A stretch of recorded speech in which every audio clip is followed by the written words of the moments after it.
para no conocedores, así, para primera clase de historia del Perú en el colegio, para que nos explique cómo se desarrolló, cuál es la implicancia del combate del 2 de mayo. Hola Gastón, un abrazo desde Tacna, gracias por acompañarnos. Bienvenido. ¿Cómo le contamos esta historia a todos? A los chiquitos, a los adultos, a los que medianamente conocemos algo de este tema. Bienvenido a Radio 1. Muchas gracias, Fernando. Gracias por tus palabras y un abrazo muy grande a todos tus televidentes y radioescuchas en Tacna, donde he tenido el gusto de vivir casi medio año.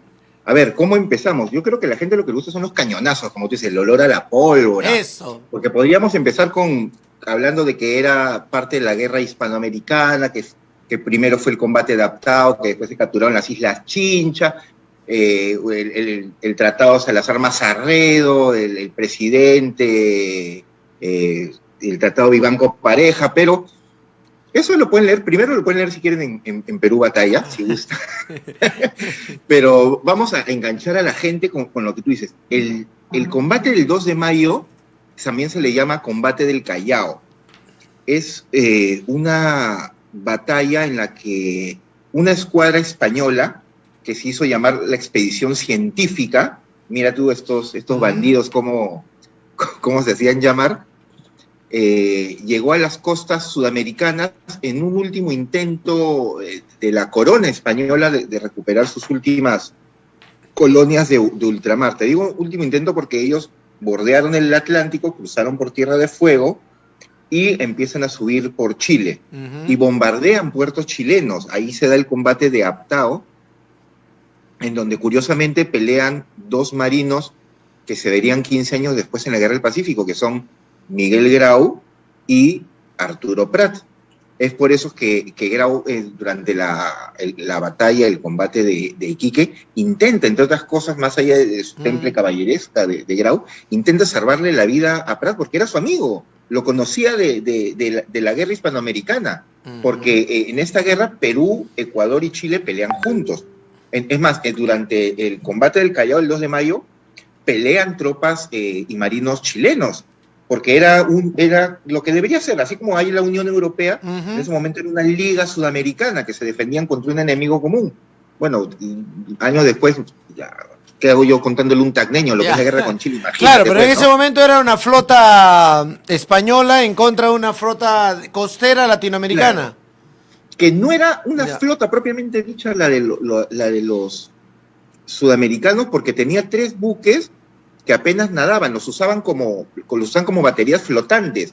Eran unos buquecitos que les decían monitor, que eran en realidad poco más que buques transporte. Uno de ellos era el Victoria, por ejemplo, que lo operaban marinos peruanos, y el Victoria era, imagínate tú, una caja de zapatos, que le haces un hueco en un pedazo y por ahí sacas un cañón. Y lo que debería ser el blindaje de esta caja de zapatos no eran planchas de acero, eran rieles de ferrocarril. O sea, imagínate lo apresurado que fue la defensa, que para poder presentarle una defensa medianamente decorosa a los españoles, le soldaron rieles de ferrocarril a este buquecito, el Victoria, y tenía un único cañoncito en la parte de adelante con el que pelear. Entonces, imagínate, ellos tratan de salir, y lo que sí era la defensa peruana eran sus cañones. Por eso es que yo al capítulo en Perú Batalla lo llamo los cañones del 2 de mayo. Porque había una serie de baterías que iban desde la playa de La Punta, donde ahorita está la escuela de oficiales de la Marina de Guerra, aquí en Lima y Callao, hasta la boca del río Rímac. Te lo explico porque para un limeño eso es normal, pero en Tacna, para que se hagan una idea un poquito de cómo funciona este tema. Hasta la boca del río Rímac, o sea, donde desemboca el río Rímac. Donde ahora está don Vladimiro Montesinos en la base naval, hasta ahí. Y en ese interín estaban una serie de fortificaciones, torretas blindadas y casamatas de combate. Si tu público googlea, por ejemplo, combate de 2 de mayo, van a encontrar esta famosa lámina que todos usamos en el colegio, la lámina Huascarán, en la que se ve en la playa, hay unos cañoncitos, porque se peleó así, o sea, se llevaban los cañones hasta la playa para pelear, y de entre estos 5 cañones, habían 5 que le decían las bestias, que eran unos cañones ingleses, unos Blackley, de entre 12 y 16 toneladas. Imagínate un cañón de 16.000 kilos de peso. Y eran tan grandes porque lanzaban balas, cada bala era así más o menos, un poco más grande que una sandía, de 500 libras, que estás hablando de unos 212, 220 kilos a la conversión de ese sistema de medida. Uh-huh. El asunto es que uno de estos 5 bestias, estos 5 cañones bestias, es el Cañón del Pueblo, del que tanto se ha hablado, incluso para quienes quieran visitar el Callao, bienvenidos. Quienes quieran visitar el Callao, está frente a la muralla de Real Felipe, que da a la playa Cantolao, está este cañón Blackley, y tiene una particularidad. El Cañón del Pueblo, del que nos sentimos muy orgullosos, los peruanos en general, y los chalacos en particular, hizo un único disparo, lamentablemente. ¿Un solo disparo? Un solo disparo, uno. O sea, todo el Cañón del Pueblo participó en un único disparo. Y eso te hace reflexionar un poco, ¿no? De que no todos son buenas intenciones. Porque fueron 2-3 días que los chalacos, a punta de fuerza, sudor, músculo, levantan el cañón. Imagínate montar un cañón de 16.000 kilos, pues. Uh-huh. Es como un camión. Lo montaron, pero no eran militares, no eran ingenieros, no eran técnicos, y su entusiasmo les duró un disparo.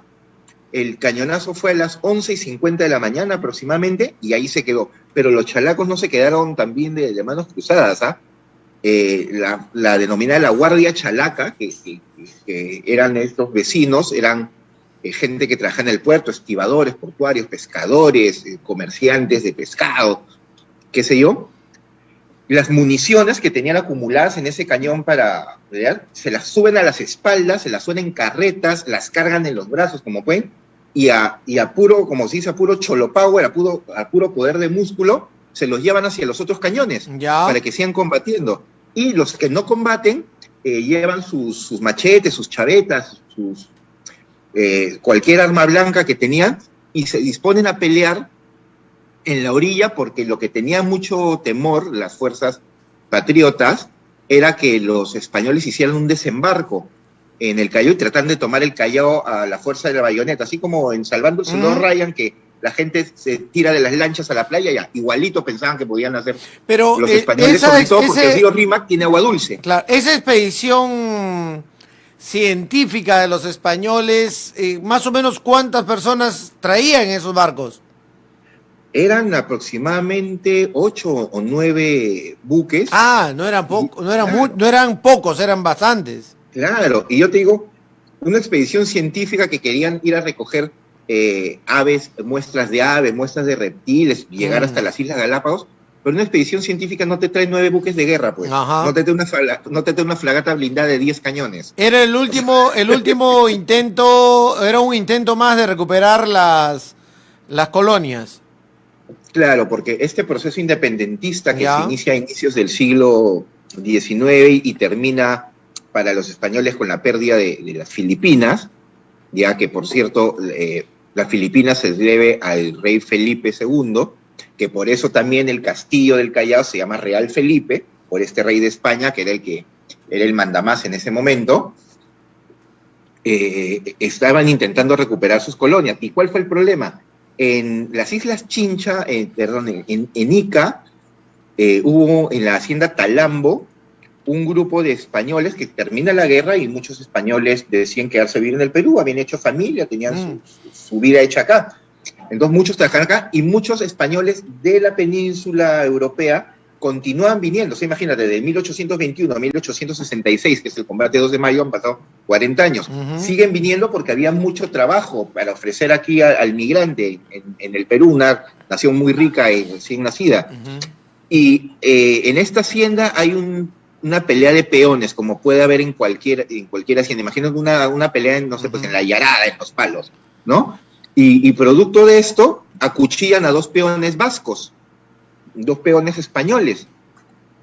Y fue lo que decidieron usar de pretexto esta expedición científica española, para decir, no, han matado a súbditos de su Real Majestad Española, nosotros tenemos que castigarlos, y se apropian de las Islas Chincha. ¿Cuál es el tema de las Islas Chincha? De ahí salía el guano.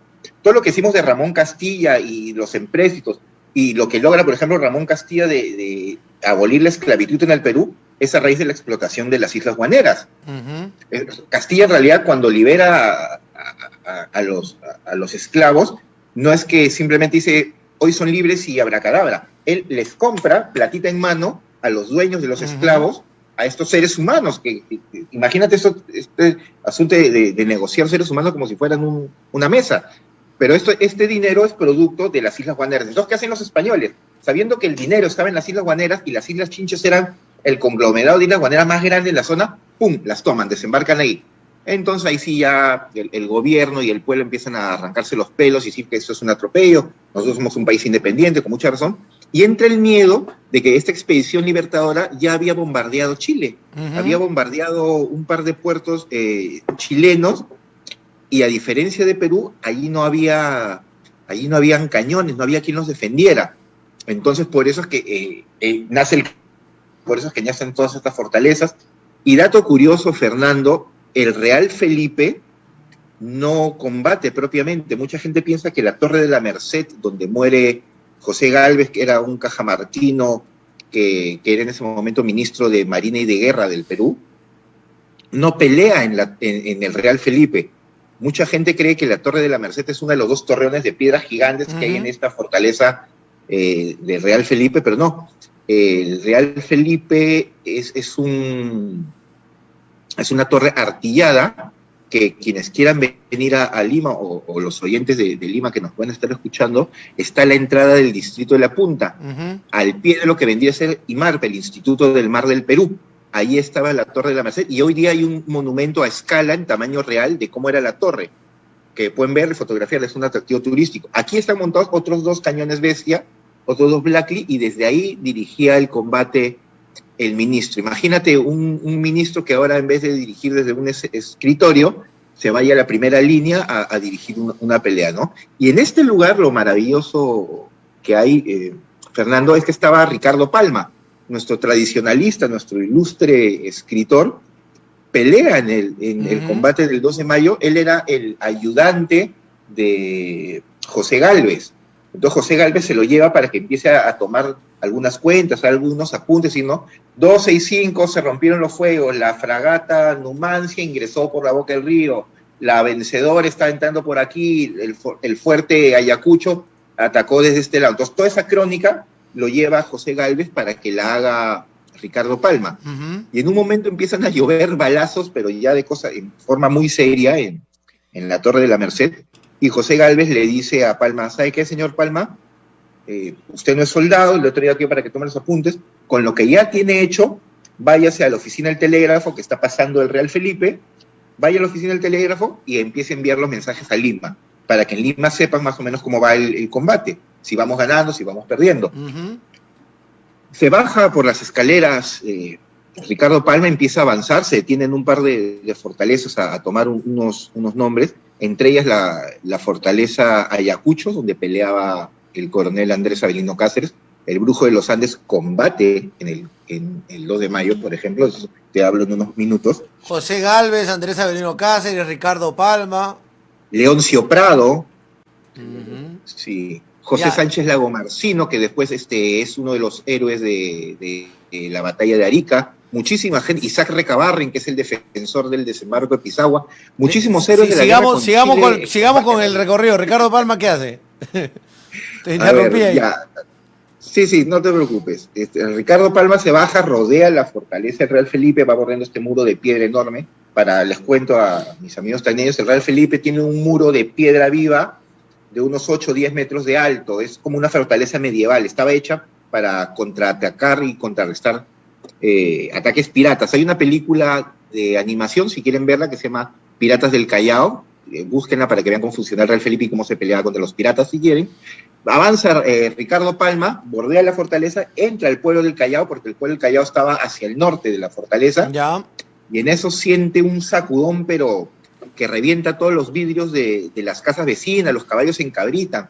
Las crónicas de la época, tú las lees, Fernando, dicen que las torres de la Catedral de Lima, las campanas de la torre empiezan a repiquetear. O y la gente piensa que están repiqueteando en alegría porque hemos ganado el combate, y no, las torres empiezan a repicar las campanas de la Catedral de Lima por el tremendo sacudón que fue la voladura de la Torre de la Merced. Un disparo del buque insignia español le pega a la Santa Bárbara. ¿Qué cosa es la Santa Bárbara? Donde acumulas todas tus municiones. O sea, todas las el polvorín. todas las balas, claro, el polvorín exactamente, estaba en el sótano de la torre. Es más, prácticamente José Gálvez está parado sobre todos estos sacos de pólvora.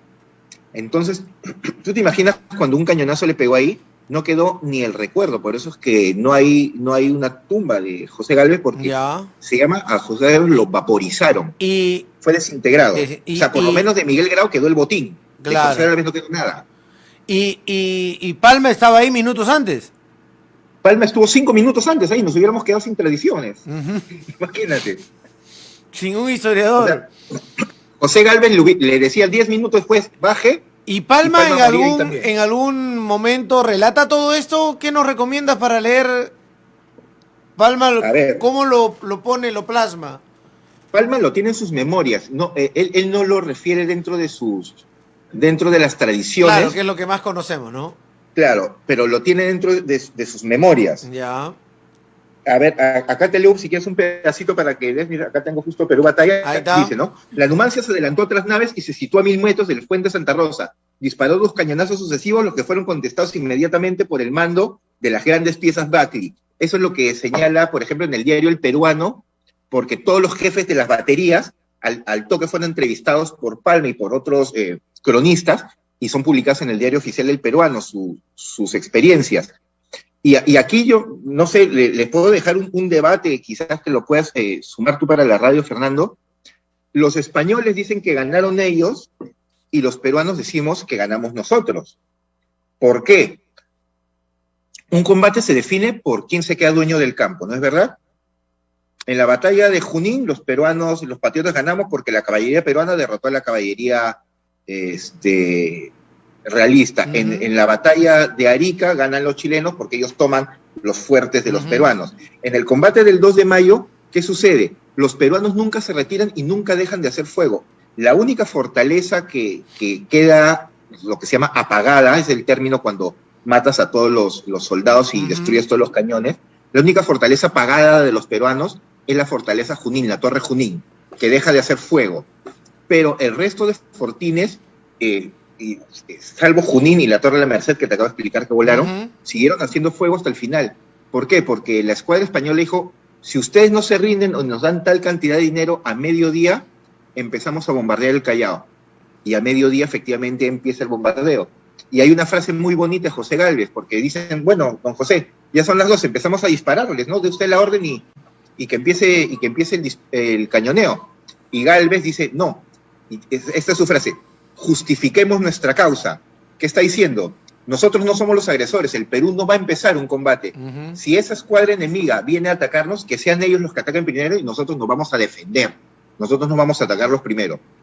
El buque español, el buque bandera en Numancia es el que empieza el disparo y ahí recién empieza a pedir, devuelvan el fuego. Y se llama defender fuego por fuego. Entonces, regresando a esto del empate, a ver qué les parece a tu público, los españoles dicen que ellos ganaron porque no se les hundió ningún buque, lo cual es cierto, y ellos apagaron los fuegos de 2 baterías, que son la Torre de la Merced y la Junín.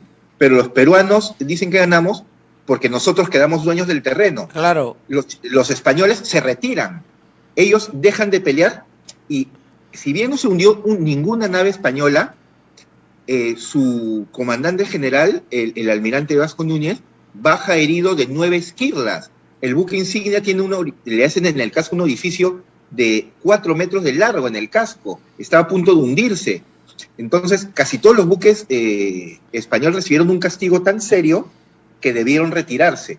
Entonces, los españoles destruyen 2 de los fuertes peruanos, pero los peruanos logran que los españoles se retiren del campo de batalla. Entonces tú dices, ¿quién ganó? Y ese es un debate que hay hasta hoy día, hasta el siglo XXI. ¿Quién ganó? ¿Los españoles siguen con la teoría de quién ganó? ¿De batalla o los que hicieron más daño? Ujú. Ahora, en ese año, 1866, ¿no? Sí, es correcto. ¿Todavía quedaban realistas, prorrealistas en el Perú? Hoy en el siglo XXI todavía hay prorrealistas. No lo de la presidenta del Congreso. Imagínate. Hoy No, hay pero te gente que digo, no o le sea, porque molesta. tú puedes empezar de una manera un ataque, ¿no? El combate, pero a la espera coordinada de que haya sublevaciones en otros lugares de Lima cercano, el Callao, Claro, pro-realistas para tumbarte al gobierno. un alzamiento. A un alzamiento de los pro-realistas. Claro. Como existía en algunos momentos, pero antes, más cercanos al 1820, ¿no es cierto? 30, en esa altura. Bueno, sin ir muy lejos, durante la guerra con Chile, ya habíamos perdido Tarapacá, ya habíamos perdido el Huáscar, y en diciembre, vísperas de Navidad, en la puerta del Congreso se agarran a balazos 2 batallones peruanos. O sea, pro Congreso y pro gobierno. Así que de esas el Perú ha estado lleno. Pero respondiendo a tu pregunta, no hubo un alzamiento propiamente dicho, pero se tomaron las precauciones. Y ahí es donde entra Leoncio Prado. Leoncio Prado estaba al mando de un batallón de infantería en la playa para prevenir el desembarco, y además habían tropas peruanas a lo largo de toda la ribera del río, llegando, porque tú sabes que el río nace en el centro de Lima y muere en la boca del río en el Callao. Claro, Habían pasa, piquetes pues, armados. para quienes nos escuchan que van en avión, Sí, es el río que está entrando a Lima en Carmen de la Legua, si no me tal equivoco, cual. ¿no? Ujú, Antes de que el avión aterrice, ujú, si ustedes ven por la ventanilla a la izquierda, van a ver un río. Ese es el río Rima. ujú, ujú. Más sucio que con agua, pero es el río Rima, Sí. ¿no? Pensar que hace 500 años se pescan camarones ahí, imagínate. Wow. Y ahora lo que pesca sería una tifoidea de los Sí, rediablos. una Sí. lata de atún sacas ahí. Una Con lata- suerte, sí, y de tétanos además. Sí. Entonces, Oye, ya, esa fue la historia. ya, me interesa pues, conocer un poquito más de Ricardo Palma. ¿Y cuál fue A ver, su labor ahí? ¿Se fue a mandar telegramas?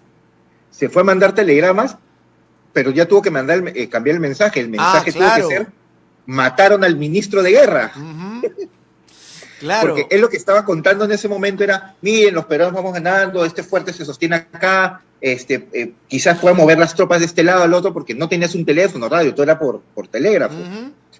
Y tuvo que cambiar el mensaje y decir: hemos perdido al ministro de guerra, que era el señor José Gálvez, que su hijo, cosa curiosa, José Gálvez hijo, pelea nuevamente en el Callao, ya no contra la escuadra española, sino contra las naves chilenas. Ujú. En el año 1880, él es parte de una fuerza que se llama las Fuerzas Sutiles, Ujú. que son lo que vendría a ser hoy día en el siglo XXI los comandos.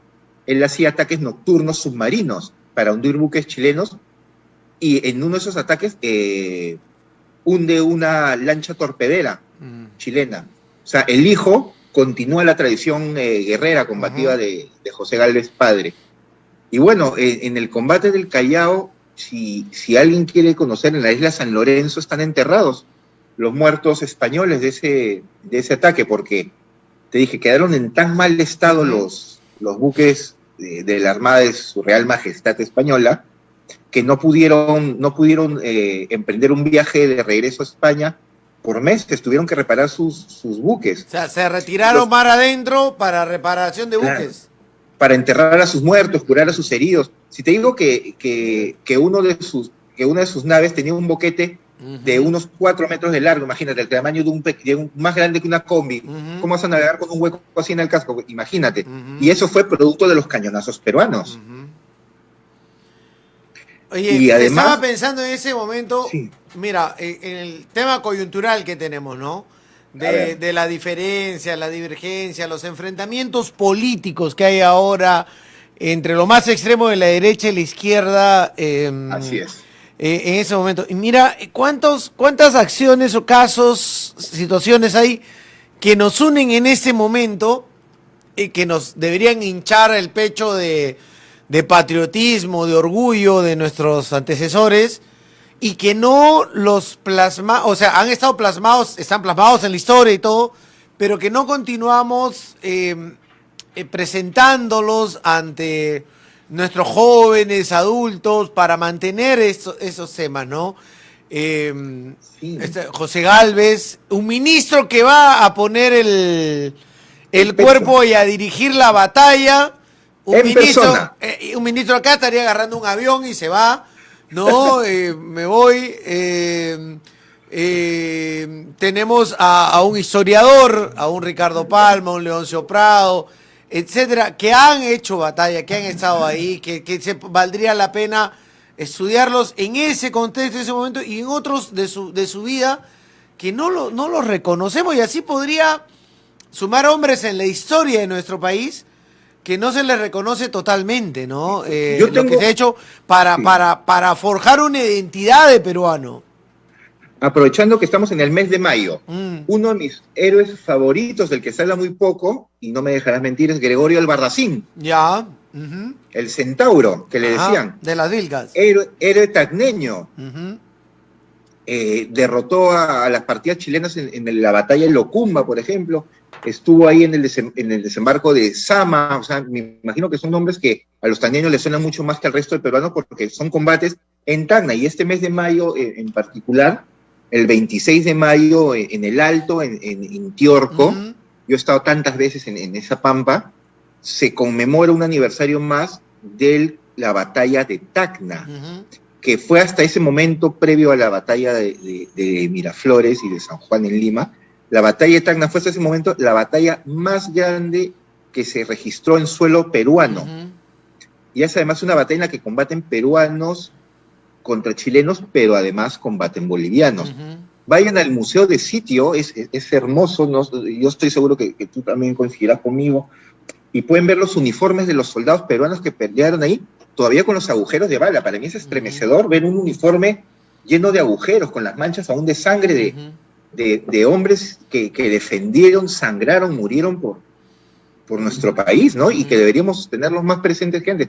Yo espero, ojalá, que el señor presidente, el ministro de Defensa, se den una vuelta por Tacna, por esa fecha, y hagan el homenaje que se merecen los héroes tacneños que pelearon en pasaje Tiorco, ¿no? de la historia que tampoco es valorado en la misma Tacna, con el reconocimiento a quienes fueron ahí. Te cuento, por ejemplo, la columna de Para, que es una columna de los agricultores de Para, ha tenido un reconocimiento más por una institución educativa de la zona de Para, que significa los hechos cada año, caminando y durmiendo, pernoctando en el Intiorco, en la parte alta, en la Pampa, que por parte de toda la sociedad y la organización del Estado para cada año hacer un recuerdo del sacrificio que se hizo por esta tierra. La sangre de nuestros ancestros está ahí en la zona, y de los peruanos que vinieron a pelear esta batalla para tratar de detener al invasor, y es en el momento en el cual Tacna cae y empieza el cautiverio de los 50 años. La ciudad heroica, por supuesto, que ese es un capítulo que yo también estoy preparando para contar. Mucha gente no sabe de la historia del cautiverio de Tacna, el paseo de la bandera de Tacna. Yo siempre he sentido, no sé si estoy pecando de no conocer tanto, pero yo siempre he sentido que las fiestas patrias de Tacna no son el 28 de julio, son un mes después. Porque yo siento que para Tacna, el paseo de la bandera, las damas tacneñas saliendo en procesión, me parece sobrecogedor, hermoso. Y que una ciudad esté medio siglo aguantando la hostilidad de un país que te obligaba, a los hijos de los tacneños los obligaba a hacer el servicio militar obligatorio en el ejército, pero en el ejército de Chile. Imagínate, tacneños haciendo el servicio militar en el ejército de Chile porque los obligaban, porque Tacna era una ciudad cautiva. Los tacneños yéndose escondidas a bautizar a sus hijos a Moquegua, haciendo pequeños colegios en los sótanos de las casas, porque no los dejan ni siquiera tener una educación propia, paseando en la clandestinidad la bandera peruana el 28 de julio. O sea, eso es algo que no debería olvidarse. La heroicidad tacneña en este mes de mayo, que hemos empezado hablando del Callao y terminamos en Tacna, yo creo que debería ser más resaltante, ¿no? Hay una pregunta saliéndome del tema que debemos tocar y que espero, porque la gente lo que escribe acá es para cuándo el segundo Perú Batalla. Es que, a ver, son historias que uno no conoce a fondo, que las pasa rápido, ¿no? Y tú te quedas en un pasaje, un momento que lo detallas y lo haces vivir a fondo. En realidad, eso para todos los que les guste la historia, bien contada, detallada, casi vivencial, lo diría yo. Cómprense Claro. Perú Batalla. Pero a ver, me dice por acá, Fernando, pregúntale a Gastón Gaviola si es real esto de que 300 tacneños fueron a pelear al Callao en 3 batallones y que fueron recibidos por el vicepresidente y marcharon luego por aplausos hacia el Callao. ¿Es real? ¿Está marcada esa historia? A ver, no la tengo marcada, pero sí existe un batallón Tacna, efectivamente. Ya, Lo que marcharon y fueron recibidos por el presidente, mal haría yo en decirte sí o no, ya. porque es una historia que no la tengo marcada, pero sí Perfecto, existe un batallón Tacna, efectivamente. Y además, los tacneños se organizaron para defender Arica. Dos de los batallones últimos en retirarse son el Artesanos de Tacna y el Granaderos de Tacna. Por eso es que la Cámara de Comercio y el gremio de comerciantes es el benemérito en Tacna. Son beneméritos porque son defensores calificados de la patria. Los tacneños van y defienden junto a Bolognesi, con el Artesanos de Tacna y el Granaderos de Tacna, cada uno tenía entre 300 y 340 plazas de soldados, su defensa. Y hay una película que se llama Gloria del Pacífico, de Juan Carlos Oganes, que narra precisamente la historia de un sobreviviente del Granaderos de Tacna que participa además de la resistencia durante la cautividad de la ciudad. Es una historia muy interesante, se las recomiendo si pueden dar con ella, se llama Glorias del Pacífico.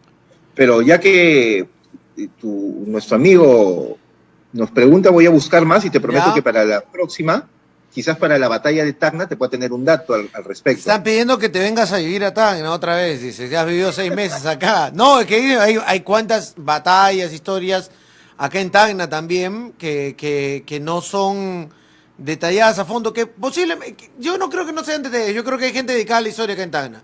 Quizás no le hemos dado el valor, la ventana necesaria y no las hemos contado, no solamente un tema en medio, o sea, en toda nuestra etapa inicial, escolar, adulta, universitaria, para incluso en las calles, ¿no? De qué es lo que tenemos. Yo creo que ahí encontraríamos una fortaleza en nuestra historia para unirnos más y no estar peleando tanto. Es cierto. Nos falta un poquito de unidad, quizás, ¿no? ¿Qué tanta falta nos hace la unidad? Exacto. Gastón, te dejo un abrazo. Igualmente, un abrazo muy grande para ti, Fernando, y ya nos estaremos viendo en una próxima ocasión para seguir hablando de historia. Y les prometo, dándome pie, va a haber Tacna en el siguiente libro. Eso significa que sí estás escribiendo. Ajá. Más no te puedo decir. Perú Batalla B, dice. La revancha. Un abrazo. Gracias. Un abrazo muy grande, Fernando. Buenos días.